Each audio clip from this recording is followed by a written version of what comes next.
Hello friends, divine lights association team के UPSC economics quiz segment में आप सभी का हार्दिक स्वागत है। दोस्तों आइए हंसते मुस्कुराते और खिलखिलाते हुए शुरू करते हैं अपना ये सेगमेंट। और दोस्तों, जहां भी संभव हो सका वहां पर हम कोशिश ये करेंगे कि आपको जो भी टर्म्स हैं इस क्विज सेगमेंट में उसको एक्सप्लेन करते चलें। तो चलिए दोस्तों शुरू करते हैं ये क्विज सेगमेंट। दोस्तों पहला क्वेश्चन है, भारतीय रिजर्व बैंक द्वारा प्रबंधित मौद्रिक आधार के अंतर्गत क्या शामिल है?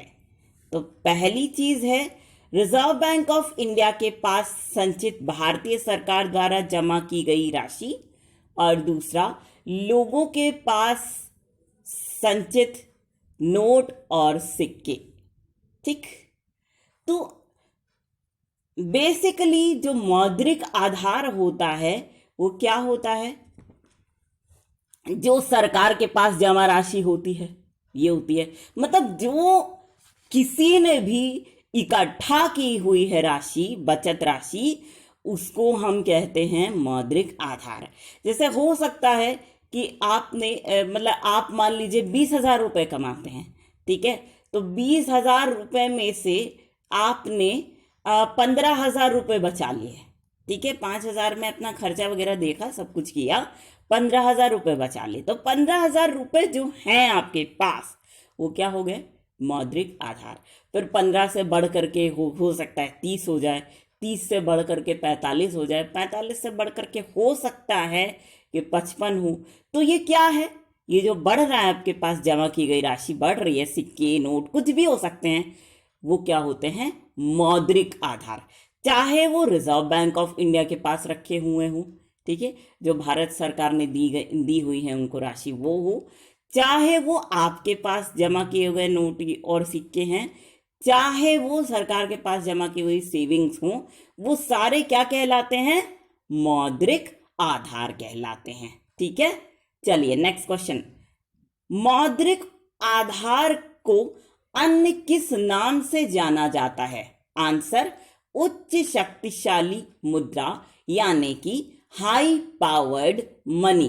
ठीक है, तो ये दोस्तों ध्यान रखिएगा, ये जो क्वेश्चन है वो banking and financial awareness quiz के तहत आ सकता है।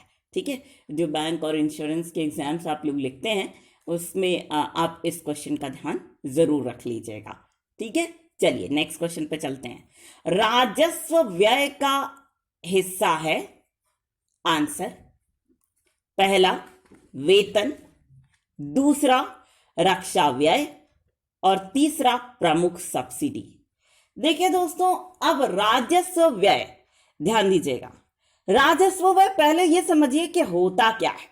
ठीक है, मान लीजिए कि आप खर्चा करते हैं, ठीक, अपना मोबाइल खरीदना है नया आपको, ठीक है, उसके लिए आप खर्चा करते हैं, ठीक है, नई लैपटॉप खरीदनी है आपको, उसके लिए आप खर्चा करते हैं, ठीक है, आपको अपने बच्चे की पढ़ाई करानी है उसके लिए खर्चा करते हैं। तो क्या ये राजस्व व्यय होता है?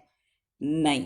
राजस्व व्यय क्या करता है, क्या होता है कि जो सरकार खर्च करती है, ठीक है, सरकार जिस काम में खर्चा करती है और उस खर्चे को करने से सरकार को कोई फायदा नहीं होता है, उसको हम क्या कहते हैं?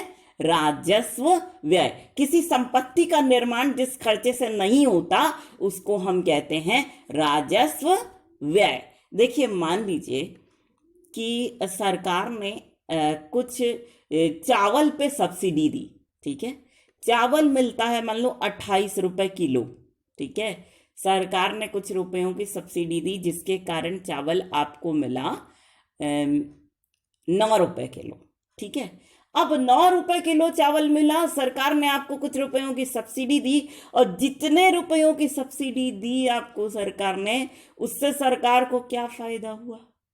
आपको उसने फायदा दे दिया सरकार ने, लेकिन सरकार की संपत्ति कोई बनी उससे? नहीं बनी, है ना, बल्कि उल्टा नुकसान ही हुआ। ठीक है, अब देखिए, जैसे कि मान लीजिए रक्षा व्यय, हम लोगों ने राफेल लड़ाकू विमान खरीदा, ठीक, फ्रांस से, चाहे जितने भी रुपयों का हो, वो जितनी भी राशि दी गई हो उसके लिए, वो भाई नहीं पता। लेकिन अब हमने राफेल लड़ाकू विमान खरीद तो लिया, ठीक है। कहां से खरीदा? फ्रांस से खरीदा, ये आपको मालूम है। अच्छा, अब ये बताइए कि सरकार ने फ्रांस से लड़ाकू विमान खरीदा, उसको दिया वायुसेना को हमारी, ठीक है। तो उसमें वायुसेना में शामिल हो गया ये लड़ाकू विमान राफेल। इसके अलावा हम लोगों ने अपाचे खरीदा, चिनूक खरीदा, ठीक है। ये सारे वायुसेना में शामिल हुए, ठीक। आप ये बताइए कि क्या सरकार ये सब लड़ाकू विमान को खरीद के कोई संपत्ति बना पाई? उसको किसी उसकी कमाई हुई क्या सरकार की? नहीं हुई, ठीक है। तो ऐसा खर्चा जिससे सरकार की कमाई नहीं हो पाती है, जिससे सरकार को संपत्ति में कोई इजाफा होने के चांसेस ना हो, तो उसको हम कह देते हैं राजस्व व्यय, ठीक है। और ऐसा खर्चा जिसको करने में सरकार को लाभ होता है, संपत्ति सरकार की बनती है, ठीक है, उसको हम कहते हैं पूंजीगत व्यय, ठीक है। समझ गए? जैसे कि हमने क्या किया, एक बिजली कंपनी खोली, ठीक है, वो भी सरकारी बिजली कंपनी है ना। तो अब वो क्या करेगी? बिजली उपलब्ध कराएगी लोगों को, जगह जगह। अब लोग बिजली का बिल उसको देंगे कंपनी को, तो क्या हुआ? क्या हुआ? अब सरकारी कंपनी है, सरकार को इससे फायदा होगा या नुकसान होगा? आप बताइए। फायदा होगा ना। तो इस तरह का जो व्यय होता है वो क्या होता है? पूंजीगत व्यय, ठीक है। और जो हमने पहले बताया है, जिसका जिक्र किया, वो होता है राजस्व व्यय, ठीक है। चलिए नेक्स्ट क्वेश्चन। राजकीय समेकन या फिस्कल कंसोलिडेशन को बढ़ावा देने के लिए कौन से उपाय अपनाए जा सकते हैं? तो पहला है कर आधार को बढ़ावा देना, और दूसरा है निर्यात प्रमुख उद्योगों को बढ़ावा देना, ठीक है। देखो, फिस्कल कंसोलिडेशन या राजकीय समेकन होता क्या है? जहां पे वित्तीय घाटा कम हो और सरकार को फायदा ज्यादा हो, वो क्या होता है? उसको हम बोल देते हैं राजकीय समेकन, ठीक है। जैसे कि ऐसा देश कोई ले लीजिए जहां पे उद्योग ज्यादा हैं, ठीक है, उद्योग ज्यादा हैं, और जहां से कई लोग जो हैं मतलब माल खरीदते हैं वहां के बने हुए, ठीक है। और उस देश को उससे फायदा तो हो जाएगा, ठीक है। और उस देश को दूसरे देश से बहुत कम सामान मंगाना पड़ता हो, ठीक है, तो वो देश फायदे में हमेशा रहेगा, ठीक है। उस सरकार को वहां के नागरिकों को शिक्षा या अन्य सुविधाएं देने में परेशानी होगी क्या?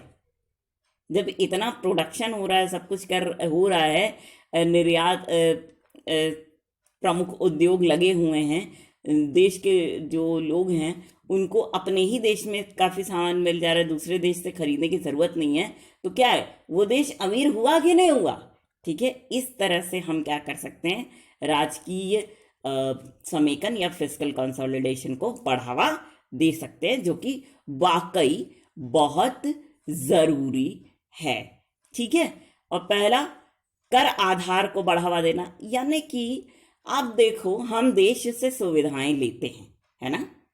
अब देश से सुविधाएं लेते हैं, लेकिन अपने देश के सेवा के लिए अगर अपनी कमाई से थोड़ा सा हम दे देते हैं, ठीक है, उसको टैक्स के रूप में, भाई देश का विकास भी ज़रूरी है, तो इसके लिए ये राशि हमने अपने उससे खर्च की है कि मेरी माटी जो है विकास के दर्शन हमेशा करे, उसको विकास ही नसीब हो, ठीक है।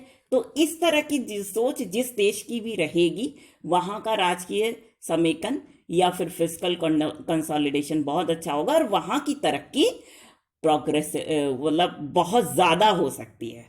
वहाँ के लोगों की सोच हमेशा प्रोग्रेसिव होती है, ठीक है। क्लियरली समझ में आ गया आपको? चलिए अब हम नेक्स्ट क्वेश्चन पे नजर डालते हैं। कौन से उपाय भारत के कर आधार में वृद्धि कर सकते हैं? पहला है कृषि आय को आयकर के दायरे में शामिल करना। दूसरा, उद्यमशीलता की गतिविधियों को प्रोत्साहित करना। अब देखिए, समझिए कर आधार हम किसको बोल रहे हैं। ठीक है दोस्तों, कर आधार का मतलब होता है जो टैक्स देने वाले लोगों की संख्या उसको बढ़ाना। ठीक है, और टैक्स देने के जो पैरामीटर्स हैं उनमें वृद्धि करना। ठीक है, दायरे जो हैं उनमें वृद्धि करना, ताकि जब सरकार को टैक्स मिलेंगे तभी उसकी संपत्ति का निर्माण होगा और उसी संपत्ति से वो क्या करेगी, देश को डेवलप कर सकती है। ठीक है, जब कराधान ही नहीं रहेगा तो फिर सरकार डेवलप करेगी कैसे? जब टैक्स की संपत्ति वगैरह नहीं रहेगी तो सरकार डेवलप करेगी कैसे? कितना पैसा लाएगी सरकार देश को डेवलप करने के लिए, है ना? तो इसलिए जो भी हम कमाते हैं उसका अंशदान अगर हम टैक्स के रूप में करते हैं तो वो हमारे डेवलपमेंट में कर काम आ जाता है, तो देश की तरक्की संभव हो सकती है। और इस यहाँ पे इस दिशा में दोनों पक्ष सोचें, नागरिक भी सोचे और सरकार भी सोचे, तो कराधान भी बढ़ेगा और देश की तरक्की भी संभव होगी। कराधान का मतलब जो टैक्स देने वाले लोग हैं वो तो बढ़े ही बढ़े, उनकी संख्या बढ़े, और टैक्स का जो दायरा है वो भी बढ़े, ताकि देश के डेवलपमेंट के लिए पैसे जुटाए जा सके। ठीक है, क्लियर हो गया? चलिए नेक्स्ट, मोस्ट फेवर्ड नेशन सिद्धांत के संबंध में निम्न कथनों पर विचार कीजिए। पहला, MFN का तात्पर्य यह है कि जब भी कोई देश अपने मित्र राष्ट्रों या ऐसे देश के लिए जिनसे उनकी मित्रता हो उनके लिए व्यापार अवरोधों में कमी करता है या अपने बाजार खोलता है तो उन सभी व्यापारिक भागीदारों के साथ समान रूप से वस्तु या सेवाओं के लिए ऐसा करना पड़ता है। एक तो ये चीज सही है। दूसरा, इसके तहत कोई भी विकसित देश विकासशील देशों तक अपने बाजारों की पहुंच को बनाए रख सकता है। ठीक है, तो ये सेगमेंट तो खत्म हुआ, लेकिन दोस्तों अब समझिए मोस्ट फेवर्ड नेशन हम किसको बोल रहे हैं। मोस्ट फेवर्ड नेशन का दर्जा हम उन देशों को देते हैं जिनके संबंध हमारे साथ अच्छे होते हैं। ठीक है, तो ऐसा कभी कभी होता है ना अपने दोस्तों में, जैसे बचपन की बात हम आपको याद दिलाते हैं। कभी कभी बहुत सारे हो सकता है आपके दोस्तों, ठीक है, और आप अपने घर से बहुत अच्छी सी चीज लाए हुए हैं। ठीक है, इस सिद्धांत को आप इसी तरह से समझिएगा।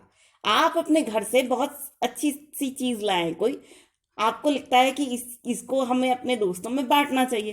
ठीक है, तो आपने क्या किया, पहले अपने दोस्तों में जितने भी क्लासमेट्स थे उनमें आपने बांट दिया। ठीक, उसके बाद आपको लगा नहीं यार, मेरे ना 5 अच्छे दोस्त हैं, ठीक है, हम ऐसा करते हैं उनको थोड़ा सा ज्यादा दे देते हैं। ठीक है, तो आपने क्या किया, उनके लिए अपने दिल को खोला। ठीक है, तो इसी तरह से यही सिद्धांत ये अगर हम देशों के साथ लागू करते हैं तो हम इसको क्या कहते हैं, मोस्ट फेवर्ड नेशन सिद्धांत।